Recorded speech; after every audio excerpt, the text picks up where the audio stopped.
Our next question is from Stacy on Instagram. I'm from Ohio, where the motto is, if you got time to rest, you got time to work. But I recognize this is a residual of a capitalistic mentality.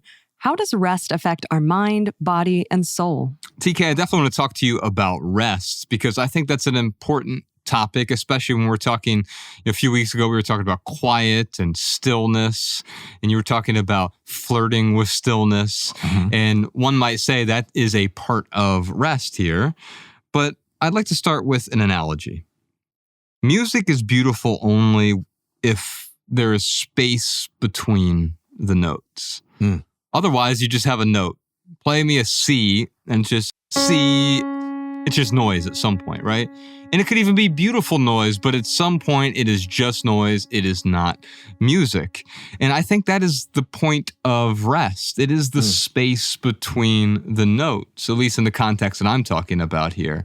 It's in the context of music or in the context of your everyday life. I mean, we've been doing this for thousands of years now, whether it's the Sabbath or the weekends or the work week or whatever. It's not to pathologize work or to pathologize anything else that's going on. It's recognizing the need for space between the notes. In order for there to be day, there must be night. In order for there to be music, there must be silence. And it feels like this weird duality at first. But then I'd like to also talk about this story that is being told by Stacy. I'm from Ohio, where the motto is blank, right? Now, that might be true for some people. I don't know. I'm from Ohio as well, and I spent my first 30-something years of life in Ohio. And I've heard this in different contexts. I worked at restaurants, and will also come up and say, if you can lean, you can clean, right? You've heard that one, I'm sure. And what they're really saying is, we're paying you to do a job right now, and you're not doing that job currently. Part of your job involves cleaning off the tables and the countertops and things like that. And so there is a context for rest. When there's too much of it, we call it laziness. When there's not enough of it, we call it burnout. What are your thoughts on rest, TK? I think about the words of Bruce Lee, where he talked about how it's not just the number of punches that you throw, but it's about the energy behind the punch. Rest is that which puts energy behind the punch, if work or creative expression is the punch.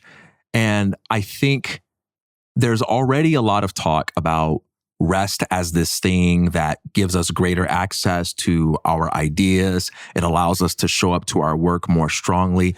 But in addition to that, there's also an important distinction here between what we can call active rest and passive rest, where passive rest might be taking a nap and active rest might be something like doing activities that are quite involved, quite rigorous, but you experience them in a way that is replenishing.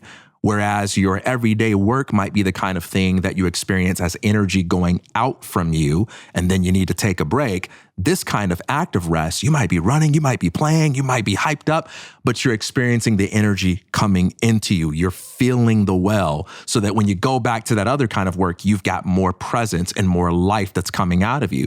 And part of the goal of this holistic way of thinking about rest is that it not only allows us to show up to our work more strongly, but it contributes to that ultimate journey of dissolving day by day the distinction between work and play, so that the whole of life becomes a form of creative expression, whether I am asleep or awake, whether I am moving about or sitting down, whether I'm having relaxed conversation or I'm engaged in rigorous activity. All of life is art. And the way that we get there is by respecting the role of rest. I love this as an analogy, the music piece we were talking about a moment ago, because what you're talking about is not work-life balance, it's work-life integration in a way. And if I play a Bobby Brown song for you, I don't say, what's your favorite part? Is it the music or the space between the notes? And you'd be like, well, no, they must exist together. Otherwise, it just doesn't make any sense.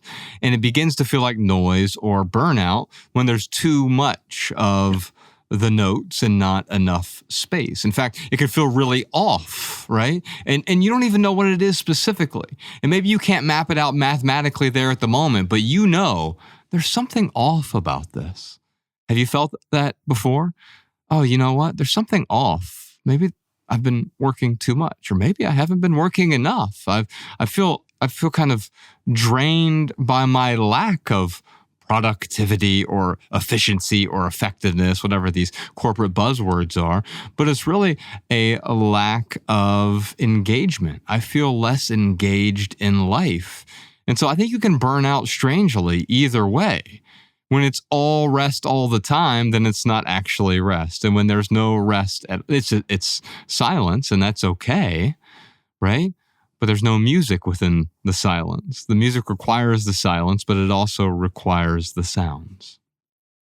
One other thing I want to say is that while there is always an economic dimension to things like burnout, there is also more to burnout than conventional thoughts about economics.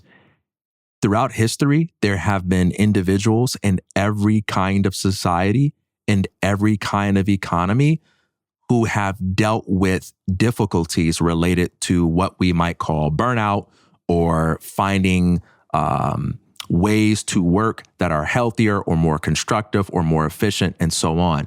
And I say this because while it's important to talk about where you're from and how the people around you are economically incentivizing your behavior, there are also other elements that it could be profitable to take a look at if you find yourself struggling to make room for rest. One of the most important questions people can ask themselves if they're struggling to create space for rest is, who am I afraid to disappoint by saying no more often? Because if you're not getting the rest that you need, there are some areas of your life where, like it or not, believe that it's realistic or not, your body and your mind are telling you, hey, I'm going to stop on you if you don't give me what I need. Yeah. And so you can say, well, it's not possible for me to stop. All right, your body is going to eventually prove to you that it's possible for you to stop.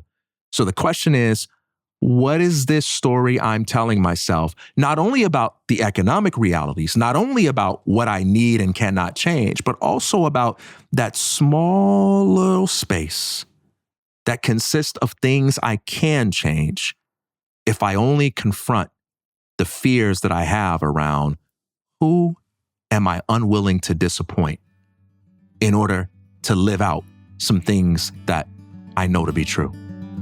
I hope you enjoyed that highlight from the Minimalist Private Podcast. If you'd like another highlight, check out this video. If you'd like to watch the minimal episode, check out this video. Or if you'd like to dive deep into full episodes of the Minimalist Private Podcast, head on over to Patreon. The link is in the description. Your support keeps our podcast and YouTube channel 100% advertisement free.